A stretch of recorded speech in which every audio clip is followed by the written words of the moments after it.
নমস্কার বন্ধুরা, ঘরোয়া রান্না বাই চৈতালিতে সবাইকে স্বাগত জানাই। সবাই কেমন আছেন? আশা করছি ভালো আছেন। আজকে আমি সম্পূর্ণ নিরামিষ একটি ভেন্ডি আলুর রেসিপি আপনাদের সাথে নিয়ে এসেছি। রেসিপিটি করার জন্য ভেন্ডিগুলো ভালো মতো ধুয়ে মাথাটা ল্যাচ পোর্শনটা অল্প একটু বাদ দিয়ে বড় ভেন্ডিগুলো 3 টুকরো এবং মাঝারি ভেন্ডিগুলো 2 টুকরো করে নিচ্ছি। দেখুন ঠিক এইভাবে। ভেন্ডিটা অবশ্যই ধুয়ে কাটবেন, না হলে একটা লদলদে ভাব চলে আসে। দেখুন আমার আলুটাও কাটা হয়ে গেছে। এখানে আমি 2টো আলু নিয়েছি, ভেন্ডির মধ্যে লম্বা লম্বা করে একটু মোটা মোটা করে কেটে নিয়েছি। আর এদিকে আমি টমেটোটাও লম্বা লম্বা করে কেটে নেব। এই পোর্শনটা তো ফেলে দিলাম, দিয়ে বাকিটা কেটে নিলাম। আর অন্যদিকে কড়াইতে আমি এখানে ওই 2 চামচ মতো সর্ষের তেল দিয়েছি। দিয়ে ভেন্ডিটা দিয়ে আমি নুন হলুদ দিয়ে ভেন্ডিটা ভাজা ভাজা করে নেব।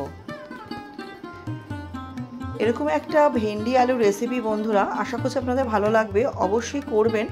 কারণ দুপুরবেলা হোক বা লাঞ্চে ডিনারে হোক, রুটির সাথে বা পরোটার সাথে অপূর্ব লাগে খেতে। এছাড়া ভাতের সাথে তো দারুণ লাগেই। আর ভেন্ডিটা আমার খুবই একটা পছন্দের সবজি। এটা হতেও বেশি সময় লাগে না, খুব বেশি 10 থেকে 15 মিনিট। বন্ধুরা, নতুন বন্ধু যারা আমার এই ছোটো চ্যানেলে নতুন, ভিডিওটি প্রথম দেখছেন, আমার রেসিপিটা যদি সামান্য হলেও ভালো লেগে থাকে চ্যানেলটি সাবস্ক্রাইব করে পাশে থাকা অনুরোধ রইল। পাশে থাকা বেল আইকনটি প্রেস করে অল নোটিফিকেশনটা অন করে নেবেন, যাতে আমি চ্যানেলে যখনই নতুন রেসিপি আপডেট করব সবার আগে আপনাদের কাছে নোটিফিকেশনটা পৌঁছে যাবে। ভেন্ডিটা ভাজা হয়ে যাওয়া বা তুলে নিলাম। তারপর কড়াইতে একটু তেল দিয়ে কালো জিরে ফোড়ন দিয়ে আলুগুলো দিয়ে দেবো। দিয়ে আলুটা নুন হলুদ দিয়ে ভাজা ভাজা করে নেব। পুরনো বন্ধুদের অনেক ধন্যবাদ পাশে থাকার জন্য। আমি জানি তোমরা সবসময় আমার পাশে আছো, আমিও আছি। পাশে থাকার জন্য, সাপোর্ট করার জন্য অনেক ধন্যবাদ। এইভাবেই আমার পাশে থেকো। আলুটা ভাজা হয়ে যাওয়ার পর আমি আদা আর কাঁচা লঙ্কাটা হামান দিস্তাতে থেতো করে নিয়েছিলাম। আদা দিয়েছিলাম 1/2 ইঞ্চি, আর ওই 3-4টে কাঁচা লঙ্কা। ঝালটা অবশ্যই তোমাদের স্বাদ অনুযায়ী দেবে। দিয়ে আলুর সাথে আদা কাঁচা লঙ্কাটা একটু ভাজা ভাজা করে নেবো। ভাজা ভাজা করে নেওয়ার পর এর মধ্যে টমেটো টুকরো করে রাখা টমেটোগুলো দিয়ে দিলাম। টমেটোটা দিয়েও আমাকে একটু ভালো মতো ভাজা ভাজা করে নিতে হবে। টমেটো দিয়ে হালকা ভাজা ভাজা করে নেওয়ার পর এর মধ্যে মিশিয়ে দেবো হচ্ছে কিছু গুঁড়ো মশলা। গুঁড়ো মশলার মধ্যে দিয়েছি আমি ছোটো চামচের 1 চামচ ধনে গুঁড়ো, 1 চামচ জিরে গুঁড়ো, আর দিয়ে দেবো কাশ্মীরি লঙ্কার গুঁড়ো। কাশ্মীরি লঙ্কার গুঁড়োটাও ছোটো চামচের ওই 1 চামচ মতোই দিয়েছিলাম। দিয়ে খুব ভালো মতো আমাকে সমস্ত গুঁড়ো মশলাগুলো মিশিয়ে নিতে হবে। অবশ্যই নুনটা তোমাদের স্বাদ অনুযায়ী দেবে। খুব সুন্দর করে এটা আমাকে মিশিয়ে নিতে হবে খুন্তির সাহায্যে, যাতে কাঁচা গন্ধগুলো চলে যায়। অল্প একটু জল দেবো যাতে মশলাটা আমার পুড়ে না যায়।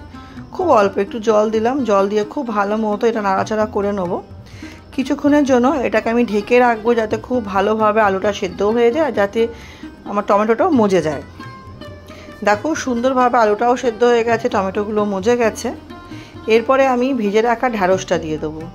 ভেজে রাখা ঢ্যাঁড়সটা দিয়েও কিন্তু খুব ভালো মতো মশলার সাথে আমাকে এটা মিশিয়ে নিতে হবে। বন্ধুরা, রেসিপিটা কেমন লাগলো অবশ্যই কিন্তু কমেন্ট সেকশানে জানিও। তোমাদের কমেন্টে রান্না করতে আরও ভালো লাগে, সুন্দর সুন্দর কমেন্ট পড়ে। এবং অবশ্যই একটা লাইক দিয়ে ভিডিওটা দেখা শুরু করো, কারণ তোমাদের কমেন্ট আসছে অনেক বেশি, তোমরা লাইক করতে ভুলে যাচ্ছ। আর অনুরোধ করবো ভিডিওটি অবশ্যই স্কিপ করো না, স্কিপ না করে ভিডিওটা ফুল ওয়াচ করো। দেখো আমার ভাজা হয়ে গেছে ভেন্ডি আলুটা। খুব ভালো মতো এটা কষিয়ে নিতে হবে, না হলে মশলার একটা কাঁচা গন্ধ ছাড়বে। এই কষানোটা একটু সময় নিয়ে করতে হবে। তারপরে আমি যেই প্লেটের মধ্যে ভেন্ডিগুলো রেখেছিলাম সেই প্লেটটা হালকা একটু ধুয়ে আমি অল্প একটু জল দিলাম, কারণ আমি তরকারিটা একটু গামাখা করবো, খুব একটা ঝোল ঝোল করবো না।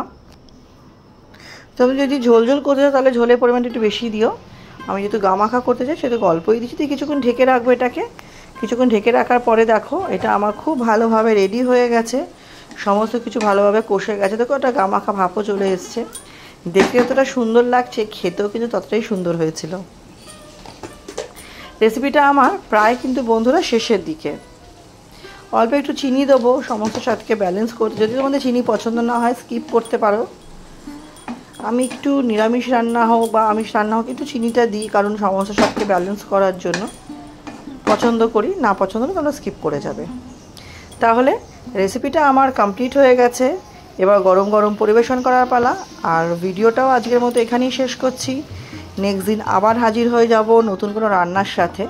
দেখো এটা দেখতে কতটা সুন্দর হয়েছে। অবশ্যই কিন্তু বাড়িতে ট্রাই করো, কেমন লাগলো আমাকে জানিও। তোমাদের কমেন্টের অপেক্ষায় থাকবো। তাহলে চলো ভিডিওটা আজকের মতো এখানেই শেষ করছি। নেক্সট দিন আবার হাজির হব নতুন কোনো রান্নার সাথে। আমার সাথে ভিডিওটি শেষ অবধি দেখার জন্য তোমাদের সকলকে অনেক অনেক ধন্যবাদ। আজকের মতো ভিডিওটা এখানেই শেষ করছি। সবাই ভালো থেকো, সুস্থ থেকো।